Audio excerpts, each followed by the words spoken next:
बंगाल में राशन घोटाले को कैसे अंजाम दिया गया, इस घोटाले में कौन कौन शामिल है, इसके तार कहां तक जुड़े हैं, ममता के किचन कैबिनेट के और कौन कौन से चेहरे फंसने वाले हैं, इसका खुलासा हो गया है। दीदी के करीबी मंत्री ज्योतिप्रिय मलिक को ईडी ने कैसे पकड़ा, फिर शाहजहां और शंकर आध्या तक ईडी कैसे पहुंची। आज इंडिया टीवी पर राशन घोटाले के उस काले सच के ऊपर से पर्दा उठाने जा रहा है, जिसके बाद पश्चिम बंगाल के कई हाई प्रोफाइल लोगों को की नींद उड़ जाएगी। आप क्या सोचते हैं कि यह घोटाला कितने करोड़ का हो सकता है? 100 करोड़ का, 200 करोड़ का, 1000 करोड़ का? नहीं, ये उससे बहुत बड़ा है। इसमें ब्लैक मनी को व्हाइट करने का खेल कैसे हुआ, ये बताएंगे आपको। कितनी रकम व्हाइट की गई, पैसा किस रूट से ढाका और दुबई भेजा गया और फिर किस किस के अकाउंट में क्रेडिट हुआ, इस रिपोर्ट की एक एक इंफॉर्मेशन चौंकाने वाली है। काली कमाई का खेल एक चिट्ठी से कैसे खुल गई पोल। हवाला का कारोबार, गरीबों का राशन गए डका। ममता के भ्रष्टाचारी मंत्री का मुंशी कौन था?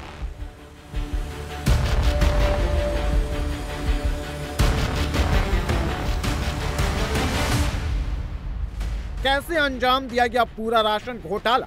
इस घोटाले में कितने लोग शामिल थे? कितना बड़ा यह घोटाला है?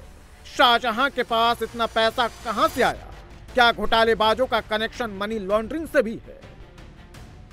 सब आपको बताएंगे, लेकिन उससे पहले इस घोटाले के सूत्रधार और कर्ता धर्ताओं को जान लीजिए। राशन घोटाले में 3 किरदार सबसे अहम है।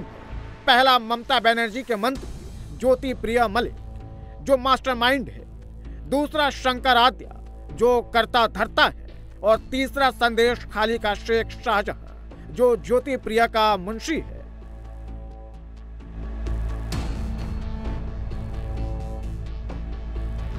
यानी पैसे का पूरा हिसाब किताब इन्हीं के पास रहता था। सवाल यह कि इस घोटाले को अंजाम कैसे दिया गया और ज्योतिप्रिय मलिक के खासम खास शाहजहां और शंकर आध्या तक ईडी कैसे पहुंची। तो इसके पीछे ज्योतिप्रिय मलिक की चिट्ठी है, जिसे ज्योतिप्रिय मलिक ने अपनी बेटी को लिखी थी। ज्योतिप्रिय की यह चिट्ठी कब और कैसे पकड़ी गई, इसे आपको अगले 2 मिनट में बताएंगे। लेकिन उससे पहले ये जान लीजिए कि यह घोटाला कितना बड़ा है। ईडी के मुताबिक ये राशन घोटाला करीब 20,000 करोड़ का है, जिसे ज्योतिप्रिय मलिक ने अपने कंपनियों के जरिए अंजाम दिया। राशन घोटाले के पैसे को एफएफएमसी के जरिए विदेश भेजा जा रहा था। ईडी के मुताबिक अलग अलग एफएफएमसी बिजनेस यानी फॉरेक्स एक्सचेंज की कंपनियों के जरिए 9 से 10,000 करोड़ रुपए विदेश भेजे गए। इन पैसों के लिए प्रॉपर डॉक्यूमेंट का इस्तेमाल नहीं किया गया। 2,000 करोड़ रुपए अवैध तरीके से दुबई और बांग्लादेश भेजने के भी सबूत ईडी को मिले। राशन घोटाले को इतनी चालाकी से अंजाम दिया गया कि कोई पकड़ न सके और भ्रष्टाचार के पैसे को ब्लैक से व्हाइट करने के लिए विदेश भेज दिया गया। पैसे का पूरा हिसाब किताब शाहजहां और शंकर आध्या रखते थे।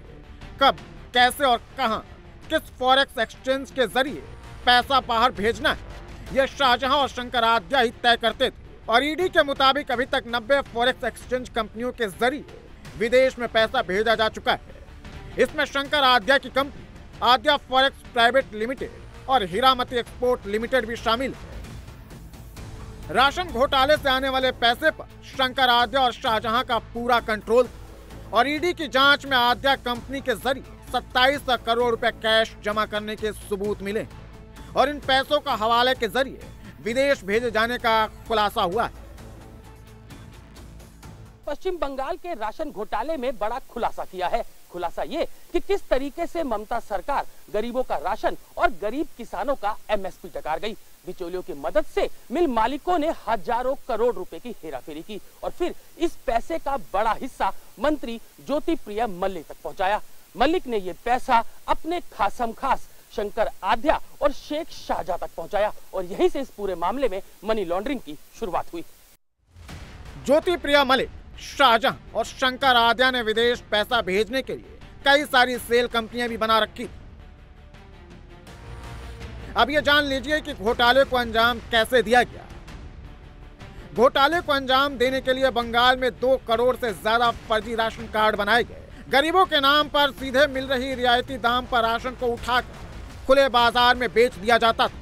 यानी हर महीने करीब 5 करोड़ रुपए की सीधी कमाई हो रही थी। राशन बेचने के बाद जो पैसा आता था उसे मिल के मालिकों और राशन डीलरों में बांट दिया जाता था।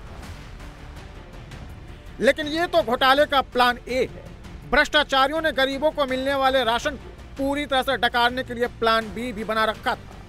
इस घोटाले को अंजाम देने के लिए मिल मालिकों ने किसानों के फर्जी खाते खोल रखे थे। यानी अपने रिकॉर्ड में एमएसपी पर किसानों से अनाज खरीद तो दिखाते थे और फर्जी खाते में पैसा डालकर बैकडोर से अपनी जेब में डाल लेते थे। यही नहीं, मिल मालिक किसानों से सीधे अनाज न खरीदकर बिचौलियों से अनाज खरीदते थे। ऐसे में मिल मालिकों को 200 रुपए प्रति क्विंटल का फायदा होता था। इस घोटाले में हर किसी का किरदार फिक्स। कौन क्या करेगा, राशन कहां से आएगा, इसे बेचा कहां जाएगा, पैसा कलेक्शन कौन करेगा। मिल मालिक बकीबूर रहमान अपने रिकॉर्ड में फर्जी किसानों से एमएसपी पर अनाज खरीदता था। फिर यह अनाज मंत्री ज्योति प्रिया के पास जाता था। ज्योति प्रिया इसे बेचने की जिम्मेदारी शाहजहां और शंकर आद्या को दिए थे। बेचने के बाद इन पैसों को शाहजहां और शंकर आद्या ही ठिकाने लगाते थे। शाहजहां ममता बनर्जी के भतीजे अभिषेक बनर्जी के करीबी बताया जाता है। अब सवाल यह कि गरीबों का राशन डकारने वालों का सरगना कितना बड़ा है। ईडी सूत्रों का दावा है कि मंत्री ज्योति प्रिया मलिक ने राशन घोटाले का बड़ा हिस्सा अपने भरोसेमंद शेख शाहजहां और शंकर आद्या तक पहुंचाया। शेख शाहजहां ने जहां इस पैसे से अपने इलाके में मत्स्य पालन के लिए बड़े बड़े तालाब बनवाए, तो वहीं एक बड़ी मार्केट भी बनाई। वो इस पैसे को दुगना करने में लग गया। तो वहीं शंकर आद्या ने हजारों करोड़ रुपया अपनी 90 फॉरेक्स कंपनियों के जरिए विदेश भेजा। इसमें से ज्यादातर पैसा दुबई भेजा गया। ईडी सूत्रों का दावा है कि ये पैसा या तो डायरेक्ट दुबई भेजा गया या फिर बांग्लादेश के जरिए दुबई पहुंचा। राशन घोटाले का खुलासा केंद्र सरकार के एक आदेश के बाद हुआ, जब केंद्र सरकार ने one nation one ration card योजना के तहत बिना बायोमेट्रिक वेरिफिकेशन राशन देने पर रोक लगा दिया। और जब बंगाल में राशन कार्ड धारकों का बायोमेट्रिक वेरिफिकेशन कंप्लीट हुआ तो 20,000 करोड़ का राशन घोटाला सामने आ गया। इस राशन घोटाले में सबसे पहले ईडी ने राइस मिल मालिक बकीबूर रहमान को पकड़ा। बंगाल में इसी के मिल से ज्यादातर इलाकों में राशन जाता था। फैक्ट्री से निकलने वाला ट्रक राशन डिस्ट्रीब्यूटर्स के पास न जाकर खुले बाजार में बेच दिया जाता था। सवाल यह कि ईडी शाहजहां और शंकर आद्या के पास कैसे पहुंची, तो इसके पीछे ज्योति प्रिया मलिक की चालाकी। 26 अक्टूबर 2023 को ईडी ने ज्योति प्रिया को गिरफ्तार किया, लेकिन बीमारी के कारण उन्हें अस्पताल में भर्ती कराना पड़ा। और यही वो जगह है जहां से गरीबों के राशन को डकार कर भ्रष्टाचार की खड़ी की गई इमारत बनाने में शाहजहां और शंकर आद्या के नाम का खुलासा हुआ। अस्पताल में भर्ती होने के दौरान ईडी ज्योति प्रिया के कमरे में सीसीटीवी फिट कर दी ताकि आने जाने और मिलने वालों पर नजर रखी जा सके। लेकिन ज्योति प्रिया अपनी प्राइवेसी का हवाला देकर इसके खिलाफ कोर्ट चला गया। इसके बाद ईडी सीसीटीवी हटाने को तैयार हुई, लेकिन फिर ज्योति प्रिया के वार्ड के बाहर सीआरपीएफ की तैनाती पर ईडी अड़ गई। ज्योति प्रिया भी सीआरपीएफ की तैनाती पर तैयार हो गया और कैमरे को हटाए जाने के दौरान ज्योति प्रिया ने अपनी बेटी को एक चिट्ठी लिखी, लेकिन उस चिट्ठी को वो अपनी बेटी तक पहुंचा पाता सीआरपीएफ ने पकड़ लिया। सूत्रों का दावा है कि पश्चिम बंगाल की पुलिस शेख शाहजहां का पूरे तरीके से सपोर्ट कर रही है। ईडी की टीम जब शुक्रवार को शेख शाहजहां के ठिकानों पर पहुंची थी तो उसके अधिकारियों के साथ जमकर मारपीट की गई थी। इस मारपीट में ईडी के 3 अधिकारी समेत पैरामिलिट्री फोर्स के कई जवान घायल हुए थे। जो शिकायत ईडी ने पुलिस को दी है उसमें पुलिस ने शेख शाहजहां और उसके सपोर्टर्स के खिलाफ जमानती धाराओं में मुकदमा दर्ज किया है, जबकि जो शिकायत शेख शाहजहां की तरफ से दी गई है उसमें ईडी अधिकारियों के खिलाफ गैर जमानती धाराओं में मुकदमा दर्ज किया गया है। इससे यह साबित होता है कि किस तरीके से पश्चिम बंगाल की पुलिस शेख शाहजहां का बचाव कर रही है। ईडी के मुताबिक उस चिट्ठी में ज्योति प्रिया ने अपनी बेटी को शाहजहां के पास से पैसा लेने को कहा था।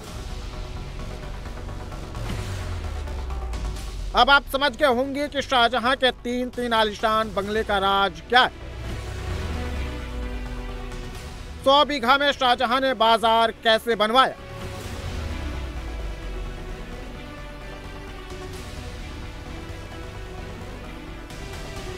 $500 बीघा में तालाब कैसे खुदवाया, राशन घोटाले से मिलने वाले पैसे को शाहजहां यहां ब्लैक से व्हाइट कर रहा था। शाहजहां के करोड़ों के साम्राज्य के पीछे गरीबों का पैसा है। फिलहाल शाहजहां फरार है और ईडी उसके बांग्लादेश भाग जाने का शक जता रही है। शाहजहां के खिलाफ लुकआउट नोटिस जारी कर दिया गया, लेकिन 72 घंटे बाद दीदी की पुलिस उसे ढूंढ नहीं पाई। 5 जनवरी को ईडी के अधिकारियों पर हमला, फिर शाहजहां का फरार होना और उसका गिरफ्तार न होना पुलिस पर कई सवाल उठा रहे हैं।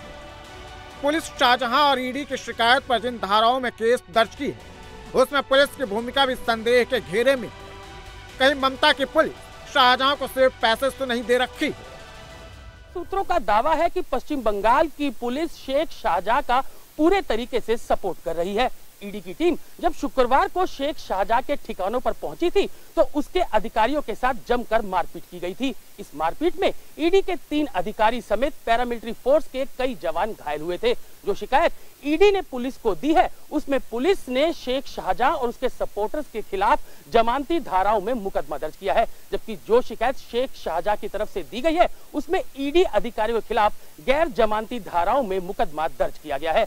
इससे यह साबित होता है कि किस तरीके से पश्चिम बंगाल की पुलिस शेख शाहजहां का बचाव कर रही है।